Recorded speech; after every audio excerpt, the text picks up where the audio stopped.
പശ്ചിമേഷ്യൻ പ്രതിസന്ധിയുടെ പശ്ചാത്തലത്തിൽ ഇന്ധന കയറ്റുമതി തീരുവയിൽ പുതിയ പരിഷ്കാരങ്ങൾ വരുത്തി കേന്ദ്ര ധനമന്ത്രാലയം.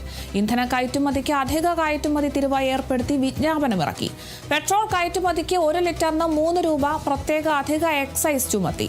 ഡീസലിന് ലിറ്ററിന് 16.5 രൂപയും വിമാന ഇന്ധനത്തിന് 16 രൂപയുമാണ് പുതിയ കയറ്റുമതി തീരുവ.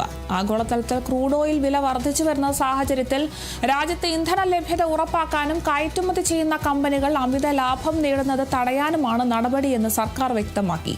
ഈ പുതിയ നികുതികൾ കയറ്റുമതിയെ മാത്രമാണ് ബാധിക്കുന്നത്. ആഭ്യന്തര വിപണിയിലെ പെട്രോൾ, ഡീസൽ വിലകളെ ഇത് നേരിട്ട് സ്വാധീനിക്കില്ലെന്ന് സർക്കാർ അറിയിച്ചു. ക്രൂഡ് ഓയിൽ വില ബാരലിന് $100 കൂടുതലായി തുടരുന്ന സാഹചര്യത്തിലാണ് സർക്കാരിന്റെ ഈ നീക്കം.